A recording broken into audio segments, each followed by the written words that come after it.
안녕하십니까. 뉴욕일보 뉴스포커스입니다.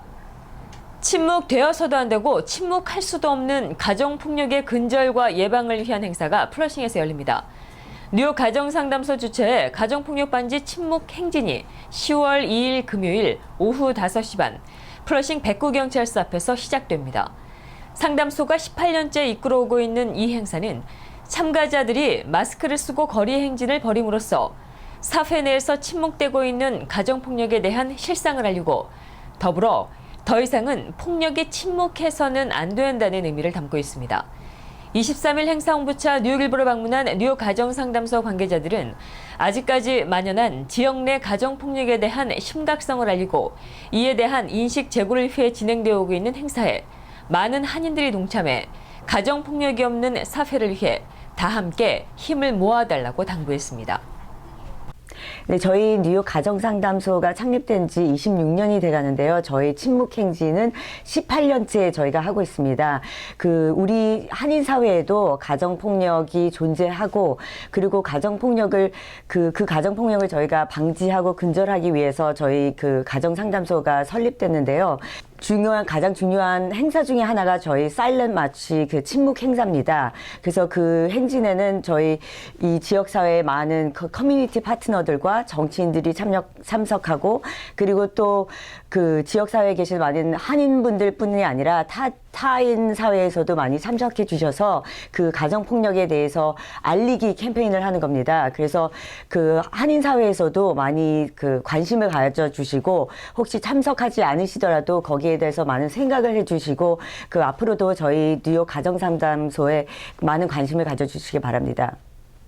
가정폭력 방지 침묵행진이 가정폭력이 지역사회에 존재한다는 것과 이에 따른 폭력 피해자들이 그들의 권리를 펼칠 수 있다는 것, 또 지역사회 구성원 모두가 가정폭력을 예방하고 근절하기 위해 힘을 모아야 한다는 메시지를 전달하는 이 행사는 당일 백구경찰서 앞으로 가면 참가할 수 있습니다.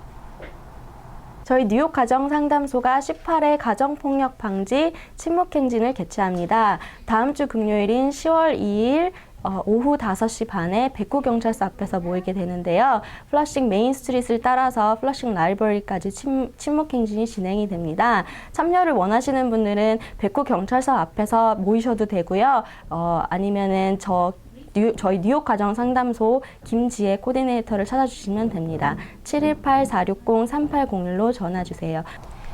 프란치스코 교황이 쿠바에서와 마찬가지로 미국에서도 파격적인 행보를 보이고 있습니다. 생애 처음으로 미국을 방문한 교황은 방문 이틀째인 23일 오전 9시 직전 워싱턴 DC 교황청 대사관자 앞에서 미국 시민들과 첫 번째 대면을 했습니다.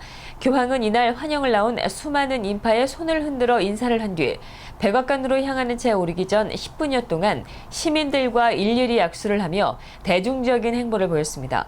교황은 이어 백악관으로 이동해 오바마 대통령 내외의 헌대를 받으며 연설을 했습니다. 교황은 이날 연설에서 이민자 가정의 아들로서 상당수 그런 이민자 가정으로 만들어진 이 나라에 오게 돼 기쁘다고 전한 뒤 미국 내에서 정치적으로 민감한 이슈, 특히 야당이 공화당에서 강력히 반대하고 있는 이민 문제와 기후변화 대책을 직접적으로 거론했습니다. 또 오바마 대통령이 역점적으로 추진하고 있는 기후변화 대책을 용기 있는 일이라고 평가하며 기후변화와의 싸움은 더는 미래 세대에 넘길 문제가 아니다며 지금이 기후변화와의 싸움의 중요한 순간이라고 강조했습니다. 한편 프란치스코 교황의 방문을 앞둔 뉴욕에서는 교황의 소박한 식탁이 화제가 되고 있습니다.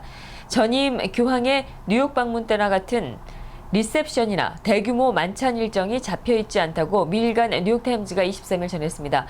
프란치스코 교황은 뉴욕 맨해튼 동쪽의 부촌인 어퍼이스트 사이드에 있는 유엔 주재 교황청 대사의 관저에 머물 예정이며 24일 밤부터 시작되는 프란치스코 교황의 뉴욕 방문 기간 중에는 리셉션이나 만찬이 관저에서 일어나지 않습니다. 교황이 주문한 음식도 소박합니다. 교황은 스스로 자신의 방에는 생수와 바나나만 있으면 된다고 말한 것으로 알려졌습니다. 폭스바겐의 디젤차 배출 가스 조작 스캔들이 터지자마자 미 법원에 차주들의 집단 소송이 잇따르고 있습니다. 집단 소송을 낸 차주들은 폴스바겐이 연비와 저감 장치에 대해 거짓말을 해 기만당했다며 분통을 터뜨렸습니다. 22일 AFP 통신에 따르면 스캔들이 터진 지 4시간 만에 시애틀의 로펌 헤이건스 베르만은 미국 20여 개 주의 폴스바겐 차주들을 대표해 샌프란시스코 법원에 집단 소송을 제기했고, 로이터 통신은 이날 미 전역에서 적어도 25건의 집단 소송이 제기됐다고 보도했습니다.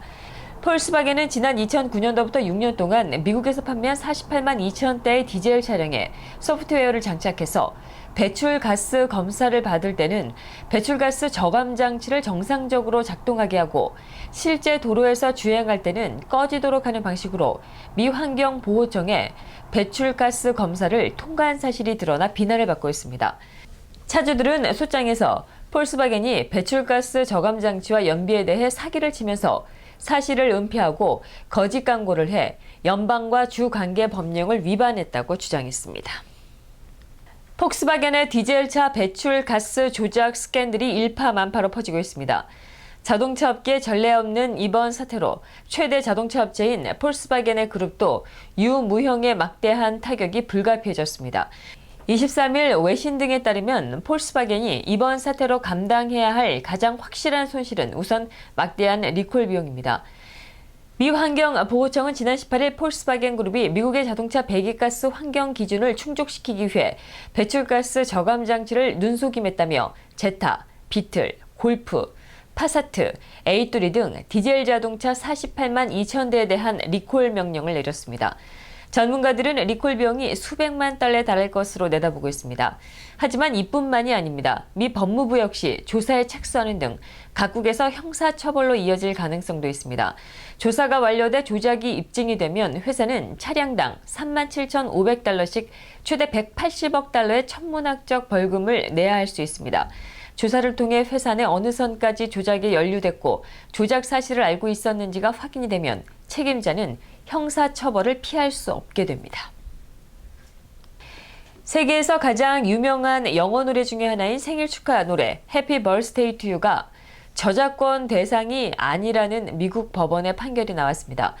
로스앤젤레스에 소재한 캘리포니아 중부 연방지법법원의 조지 H. 킹 판사는 22일 워너뮤직이 산하 음악 출판사를 통해 행사해온 해피 버스데이 노래의 저작권과 관련해 워너 측이 주장한 노래 가사에 대한 저작권은 유효하지 않다고 판결했습니다.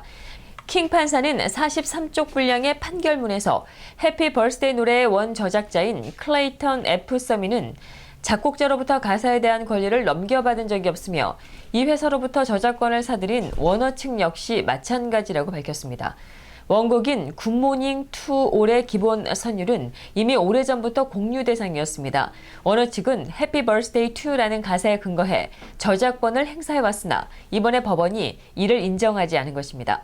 원고 측 변호사는 이번 판결에 대해 해피 버스데이 노래가 80년 만에 자유를 되찾았다고 말했습니다. 이번 소송은 2013년 해피 버스데이 노래에 대한 다큐멘터리 영화를 만든 제작자와 감독 등이 영화에 이 노래를 사용했다. 워너 측에 저작권료 1,500달러를 지불한 뒤 제기된 것입니다.